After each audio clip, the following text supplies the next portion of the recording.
د مرکزي بغلان ولسوالۍ په جریخوشک او د پلخمري اړوند چشمشیر سیمه کې د وسلوالو طالبانو او افغان ځواکونو ترمنځ تیرو 4 ساعتونو کې نښتې شوي.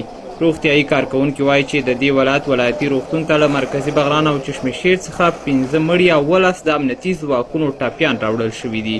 در 24 ساعت گذشته در شفاخانه ولایتی بغلان به تعداد 17 مجروح نظامی انتقال داده شدند که 4 تاش از منطقه بغلان مرکزی بوده، شارکانه بغلان که دیروز اوجا فکر میکنم جنگ بوده و همچنان متوقعش از قسمت های چشمشیر که میشو والای پوسا حمله کرده بودن جنگ بوده، مجروحش انتقال دادن که مجموعش 17 نفر میشدن و دمی جنگی که صورت گرفته بوده تقریبا 5 نفر شهید داشتن که شهید و شهدایشان هم انتقال دادن در شفاخانه و فعلا قراره پاشون پیدا شدن.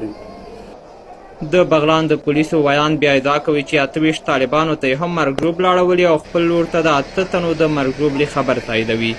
مخالفین دولت دیروز در قسمت بغلان مرکزی مسیر راه قندوز بغلان و مسیر میخواستن مسدود بسازند. در قسمت ما 4 نفر از مخالفین دولت کشته شدند و 6 نفرم 10 نفرم زخمی بود. دستای چشمشیر امشب در چند استقامت یا حمله کرده بودند بالای بیزا. در قسمت 8 نفرشان کشته شدند و 6 نفرشان زخمی شد و از نیروهای امنیتی بخش پلیس 9 نفر شهید داشتیم و 6 نفرم زخمی داشتیم. در ساعت روغتون ته د جنګ له لومړۍ کرښې راوړل شوي ټپي سرتیري وایي چې دوی چشمشیر ته د هغو سرتیرو مرستې ته تلل چې طالبانو پرې بریدونه کړي وو، خو دوی خپله د طالبانو تر برید لاندې راغلل او مرګ ژوبله ور واوښته.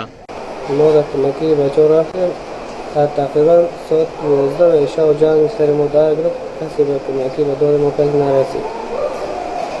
تا 4 به صبح محاصره بودم. بعد از 4 به صبح شد باز دولت کمکی هرچی زنگ می‌زد قماندان امنیت و کسی دیگر هیچ کسی امیر امنیت هیچ کسی به داد ما نرسید، کسی نآمد. باز آمد ما تانگا سین سبکی ملاحظان داد که با تانگا آمد ما زخمی‌ها را و شهیدها را بارکده می‌خواد طرف قماندان. ما در پوسه گرگرک بودیم. جنگ سرمان در گرفت 12 بجه شب. دیدن قماندان کندک دیگه کس دمون نرسید.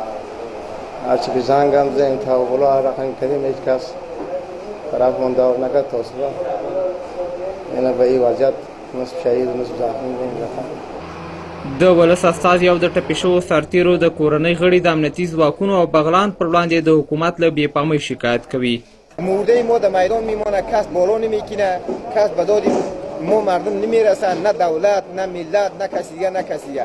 ما کتکی صحبت کنیم دادمون به کدام مرجع بزنیم، در کدام مقام بریم، در کجا شکایات و سوخت دل خود بکنیم.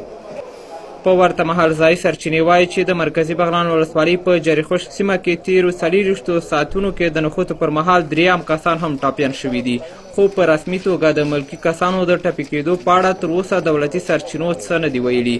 طالبانو بیا ادعا کړې چې د مرکزي بغلان او پلخمري نښتو کې د ملي اردو د کنډک د مرستیال په ګډون 19 تنه امنیتي ځواکونو ته مرګ ژوبله اړولې او یو شمېر نظامي وسایط هم له منځه وړي دي.